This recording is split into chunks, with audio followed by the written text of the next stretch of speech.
जय हिंद दोस्तों। तो आज हम एसएससी एमटीएस के जो एग्ज़ाम 2023 में टोटल 27 शिफ्ट में हुए थे, उसमें जो जीके के प्रश्न पूछे गए हैं उन सभी प्रश्नों को आज हम इस वीडियो में देखेंगे। ठीक है, तो ये वीडियो जो है एसएससी और रेलवे के जो हाल ही में एग्ज़ाम होने वाले हैं उनके लिए बहुत इम्पॉर्टेंट है। ठीक है, तो बिना स्किप के आप इस वीडियो को पूरा देखें। ठीक है, तो सबसे पहले हम 1/9/2023 को फर्स्ट शिफ्ट में जो जीके के प्रश्न पूछे गए हैं हम उन्हें देखते हैं। पहला सवाल है कि निम्नलिखित में से कौन cracking the code my journey in Bollywood पुस्तक के सह लेखकों में से एक है? तो है आयुष्मान खुराना। कमलेश्वर के निम्नलिखित में से किस उपन्यास को 2003 में साहित्य अकादमी पुरस्कार से सम्मानित किया गया था? तो कितने पाकिस्तान को। अगला सवाल है कि भारतीय संविधान के अनुच्छेद 44 का उद्देश्य क्या है? भारतीय संविधान के अनुच्छेद 44 का उद्देश्य क्या है? तो भारत के राज्य क्षेत्र में नागरिकों के लिए एक समान नागरिक संहिता सुनिश्चित करना। पूर्व पश्चिम गलियारा जो स्वर्णिम चतुर्भुज महाराजमार्ग का एक हिस्सा है, भारत के निम्नलिखित में किन दो शहरों को जोड़ता है? तो सिलचर और पोरबंदर को। सिलचर और पोरबंदर को। निम्नलिखित में से कौन सा शब्द तैराकी के खेल से संबंधित नहीं है? तो है पेनल्टी कॉर्नर। किस नदी को तसंगपो के नाम से भी जाना जाता है? तो ब्रह्मपुत्र नदी को। यक्षगान एक लोक नृत्य है जो डैश राज्य से संबंधित है? तो कर्नाटक राज्य से। यक्षगान कर्नाटक राज्य से संबंधित है। पृथ्वी की प्रवृत्ति में मौजूद सातवीं सबसे प्रचुर मात्रा में पाई जाने वाली धातु का नाम क्या है, जिसका नाम मध्ययुगीन लैटिन शब्द कैल्शियम से लिया गया है? तो है पोटेशियम। निम्नलिखित में से किस संस्था की स्थापना एमजी रनाडे और जीबी जोशी द्वारा की गई थी? तो है पूना सार्वजनिक सभा की। पूना सार्वजनिक सभा की। सिख साहित्य के अनुसार गुरु नानक देव की जयंती भारतीय चंद्रमा के डैश के पूर्णिमा के दिन मनाई जाती है? तो कार्तिक। डेबिट कार्ड और क्रेडिट कार्ड में क्या अंतर है? तो डेबिट कार्ड से सीधे बैंक खाते से पैसे निकाले जा सकते हैं, जबकि क्रेडिट कार्ड से एक निश्चित सीमा तक ऋण लिया जा सकता है। ठीक है, अगला सवाल है कि निम्नलिखित में से किस आंदोलन की शुरुआत बंगाल में हुई थी? तो रामकृष्ण मिशन की। अक्टूबर 2022 में विराट कोहली T20 क्रिकेट इतिहास में कितने रन पूरे करने वाले पहले भारतीय बने? तो वह 11,000। ठीक है, 11,000। अगला सवाल है कि रानी मचैया डैश लोक नृत्य है जिन्हें 2023 में पद्मश्री से सम्मानित किया गया था? तो है उमा थत। ठीक है, उमा थत। अगला सवाल है कि 1873 में ब्लैक रिएक्शन तकनीक से रंगित तंत्रिका ऊतक की पहली तस्वीर किसने प्रकाशित की, जिसमें संपूर्ण तंत्रिका कोशिका का वर्णन किया गया था? तो है कैमिलो गोल्गी ने। ठीक है, कैमिलो गोल्गी ने। आपको जिस भी प्रश्न का उत्तर मालूम नहीं है दोस्तों, आप उसका स्क्रीनशॉट लेके रखें। ठीक है, और उसका बाद में एक बार फिर से रिवीजन करें। ठीक है, भीतरगांव का ईंटों वाला मंदिर किस राज्य में स्थित है? भीतरगांव का ईंटों वाला मंदिर है उत्तर प्रदेश में। निम्नलिखित में से किस राज्य में फीफा अंडर-17 महिला विश्व कप 2022 के मैच आयोजित नहीं किए गए थे? तो वह गुजरात राज्य में। ठीक है, गुजरात राज्य में। देश के भीतर किसी अर्थव्यवस्था में वस्तुओं और सेवाओं के कुल उत्पादन, साथ ही किसी विशिष्ट अवधि के दौरान मूल्यह्रास को मापने के लिए निम्नलिखित में से किसका उपयोग किया जाता है? तो सकल घरेलू उत्पाद जीडीपी का। ठीक है, सकल घरेलू उत्पाद जीडीपी का। भारतीय संविधान का अनुच्छेद 149 डैश से संबंधित है? तो ये संबंधित है भारत के नियंत्रक या महालेखा परीक्षक के कर्तव्य एवं शक्तियों से। कर्तव्य एवं शक्तियों से। अगला सवाल है कि संविधान अनुसूचित जाति आदेश दूसरा संशोधन विधेयक 2022 ने नारी कोरवन और कुरीविकरण समुदायों को किस राज्य की अनुसूचित जनजाति की सूची में शामिल किया? तो वह तमिलनाडु की। मंदारिन भारत के किस पड़ोसी देश की आधिकारिक भाषा है? तो वह है चीन की। अगला सवाल है नील नदी का पानी किसमें गिरता है?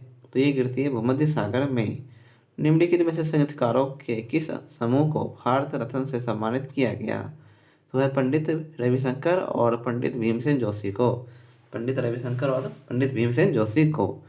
रोशन कुमारी, शोभना नारायण, माया राव और कुमुदनी लाकिया प्रख्यात डैश कलाकार हैं? तो वह कथक। रोशन कुमारी, शोभना नारायण, माया राव और कुमुदनी लाखिया प्रख्यात डैश कलाकार है, तो कथक की। अगला सवाल है कि 15 अगस्त 1947 को भारत के पहले प्रधानमंत्री जवाहरलाल नेहरू ने दिल्ली में लाल किले के डैश के ऊपर भारतीय राष्ट्रीय ध्वज फहराया था, तो लाहौरी गेट के ऊपर। ठीक है, लाहौरी गेट के ऊपर। अब हम 1 सितंबर 2023 को सेकेंड पाली में जो जीके के प्रश्न पूछे गए हैं, अब हम उन्हें देखेंगे। उससे पहले दोस्तों, अगर अभी तक आपने मेरे यूट्यूब चैनल को सब्सक्राइब नहीं किया है तो प्लीज़ मेरे यूट्यूब चैनल को सब्सक्राइब कर लें और इस वीडियो को अपने दोस्तों में ज़्यादा से ज़्यादा शेयर करें। ठीक है, आपको इसकी PDF फाइल जो है हमारे टेलीग्राम चैनल पर उपलब्ध करवा दी जाएगी। वहाँ पे जाकर आप एक बार फिर से खुद से इसका रिविजन कर सकते हैं। ठीक है, तो उसके लिए आप हमारा टेलीग्राम चैनल ज्वाइन कर लें, उसका लिंक जो है इस वीडियो के डिस्क्रिप्शन में दिया हुआ है। अगला सवाल है कि निम्नलिखित में से किस स्टेडियम में ODI क्रिकेट विश्व कप 2011 का फाइनल मैच खेला गया था, तो वह वानखेड़े स्टेडियम में। भारतीय शास्त्रीय गायक पंडित जसराज का संबंध निम्नलिखित में से किस संगीत घराने से है, तो वह मेवाती घराने से। निम्नलिखित में से कौन सचिन तेंदुलकर की आत्मकथा है, तो प्लेइंग इट माई वे। प्रसिद्ध बिरदेश्वर मंदिर किस राज्य में स्थित है, तो वह तमिलनाडु राज्य में। अगला सवाल है निम्नलिखित में से कौन red earth and pouring rain A Nobel पुस्तक के लेखक हैं, तो वह विक्रम चंद्रा। ठीक है, विक्रम चंद्रा। मित्र मेला डैश द्वारा स्थापित एक क्रांतिकारी संगठन था, तो विनायक सावरकर के द्वारा। ठीक है, विनायक सावरकर के द्वारा। पंडित भजन सोपारी जिनका वर्ष 2022 में निधन हो गया, किस संगीत वाद्यंत्र के प्रसिद्ध वादक थे, तो वह संतूर के। ठीक है, संतूर के। बंगाल के निम्नलिखित स्वतंत्रता सेनानी वकीलों में से किसे देशबंधु के नाम से जाना जाता है, तो चित्तरंजन दास को। ठीक है, चित्तरंजन दास को। निम्नलिखित में से कौन सा दैनिक वायुमंडलीय मौसम परिवर्तन से संबंधित है, दैनिक वायुमंडलीय मौसम परिवर्तन से संबंधित है, तो वह क्षोभ मंडल। डैश का नुआखाई त्यौहार गणेश चतुर्थी के अगले दिन भाद्रव अगस्त सितंबर के चंद्र पखवाड़े की पंचमी तिथि 5वें दिन को मनाया जाता है, तो वह ओडिशा की। ठीक है, ओडिशा की। 18वें आवधिक श्रम बल सर्वेक्षण के अनुसार शहरी क्षेत्रों में महिलाओं 15 वर्ष और उससे अधिक आयु के बीच बेरोजगारी दर जनवरी मार्च 2023 में घटकर डैश हो गई है, तो 9.2%। ठीक है, 9.2%। रॉबर्ट हुक ने कोशिका शब्द का प्रयोग किस वर्ष में किया था, तो ये किया है 1665 में। रॉबर्ट हुक ने कोशिका शब्द का प्रयोग किस वर्ष में किया, 1665 में। वसुंधरा द्वारा स्वामी को किस नृत्य शैली के लिए वर्ष 2019 का संगीत नाटक अकादमी पुरस्कार मिला, तो वह भरतनाट्यम के लिए। वसुंधरा द्वारा स्वामी को किस नृत्य शैली के लिए वर्ष 2019 का संगीत नाटक अकादमी पुरस्कार मिला, तो भरतनाट्यम के लिए। ठीक है, अगला सवाल है कि निम्नलिखित में से किस राज्य में दिन और रात के तापमान में लगभग कोई अंतर नहीं होता है, तो वह केरल राज्य। शुद्ध गतिक श्यानता की कौश इकाई कौन सी है, वह है स्टॉक्स। शुद्ध श्यानता की कौश इकाई कौन सी है, स्टॉक्स। अप्रैल 2023 में तमिलनाडु ने निम्नलिखित में से किस पर प्रतिबंध लगाने वाला एक विधेयक पारित किया, तो ऑनलाइन जुआ पर। भारत के संविधान के अनुच्छेद 29-30 किससे संबंधित है, तो सांस्कृतिक एवं शैक्षणिक अधिकार से। संस्कृति एवं शैक्षणिक अधिकार से। अगला सवाल है कि निम्नलिखित में से किस राज्य ने 54 वर्ष के अंतराल के बाद मार्च 2023 में रियाद में संतोष ट्रॉफी जीती। 2023 में 54 वर्षों के बाद संतोष ट्रॉफी जीती है, वह कर्नाटक राज्य ने। निम्नलिखित में से कौन अंतरण उदायगो को सर्वोत्तम रूप से परिभाषित करता है, निम्नलिखित में से कौन अंतरण उदायगो को सर्वोत्तम रूप से परिभाषित करता है, तो बिना किसी संगत वस्तुओं या सेवाओं के उत्पादन के सरकार द्वारा व्यक्तियों को किया गया भुगतान। ठीक है, अगला सवाल है कि भारत की जनगणना 2011 के अनुसार निम्नलिखित में से किस राज्य की साक्षरता दर सबसे कम है, तो वह त्रिपुरा राज्य की। भारत के संविधान के अनुच्छेद 129 के बारे में निम्नलिखित में से कौन सा कथन सही है, भारत के संविधान के अनुच्छेद 129 के बारे में कौन सा कथन सही है, तो यह सर्वोच्च न्यायालय को अभिलेख न्यायालय होने का प्रावधान करता है। यह सर्वोच्च न्यायालय को अभिलेख न्यायालय होने का प्रावधान करता है। निम्नलिखित में से कौन सा सरकारी बजट में पूंजीगत प्राप्ति का एक उदाहरण है, निम्नलिखित में से कौन सा सरकारी बजट में पूंजीगत प्राप्ति का एक उदाहरण है, तो वह सरकारी बंधपत्र की बिक्री। सरकारी बंधपत्र की बिक्री। निम्नलिखित में से कौन सा देश आईसीसी 2023 ओडीआई क्रिकेट विश्व कप की मेजबानी कर रहा है? तो है भारत। निम्नलिखित में से कौन सा देश आईसीसी 2023 ओडीआई क्रिकेट विश्व कप की मेजबानी कर रहा है? भारत। नृत्यांगना पदम सुब्रमण्यम, अलारमेल वल्ली, यामिनी कृष्णमूर्ति और अनीता रत्नम डैश की महान प्रतिपादक है? तो है भरतनाट्यम नृत्य की। ठीक है, अब हम 1 सितंबर 2023 को थर्ड शिफ्ट में जो जीके के प्रश्न पूछे गए हैं अब हम उन्हें देखेंगे। पहला सवाल है कि निम्नलिखित में से कौन सा मौलिक कर्तव्यों के अंतर्गत नहीं आता है? मौलिक कर्तव्य के अंतर्गत नहीं आता है तो कर का भुगतान करना। माई स्टोरी किस महिला लेखिका की आत्मकथा है? माई स्टोरी है कमला दास की। अगला सवाल है कि वन्य जीव संशोधन अधिनियम 2022 वन्य जीवों और वनस्पतियों की लुप्तप्राय प्रजातियों में अंतर्राष्ट्रीय व्यापार पर कन्वेंशन को लागू करने का प्रयास करता है। ठीक है, CITES के संबंध में निम्नलिखित में से कौन सा कथन यहाँ पे सही है? ठीक है, CITES के संबंध में यहाँ पे कौन सा कथन सही है आपको बताना है। तो कथन 3 और 4 यहाँ पे सही है। ठीक है, कन्वेंशन के तहत देशों को परमिट के माध्यम से सभी सूचीबद्ध नमूनों के व्यापार को विनियमित करना आवश्यक है। ठीक है, और चौथा कथन है यह जीवित जीवों के नमूनों के स्वायत्तीकरण के विनियमित करने का भी प्रयास करता है।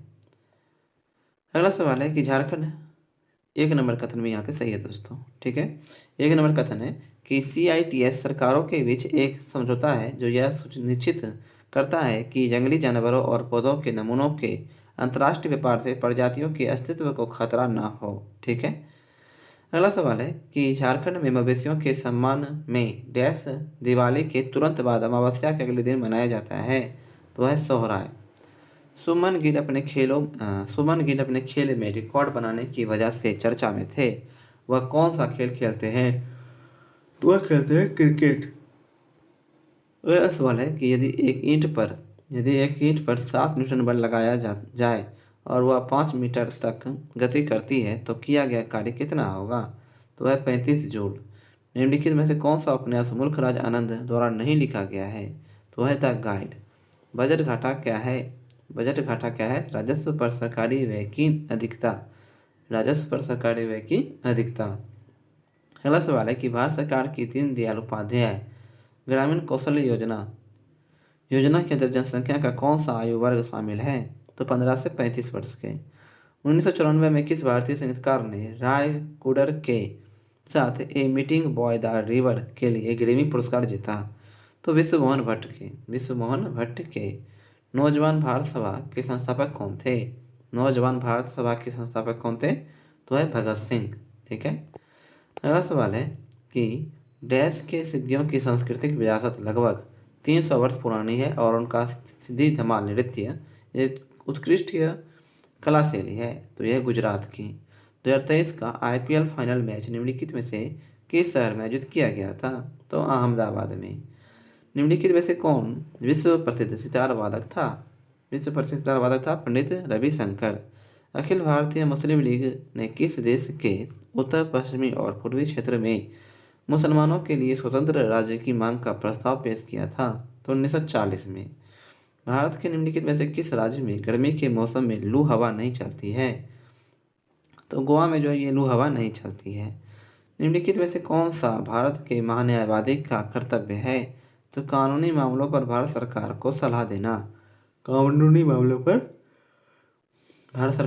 देना। किस नृत्य के ठीक शुरू किए जाने से पहले सेवा कली नामक एक अभ्यास सत्र किया जाता था जो एक मंदिर के परिसर में किया गया था? तो है कथकली।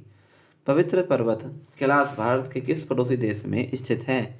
तो चीन में। पवित्र पर्वत कैलाश भारत के किस पड़ोसी देश में स्थित है? चीन में। अगला सवाल है कि भिठारी मंदिर किस राज्य में स्थित है? यह उत्तर प्रदेश राज्य में।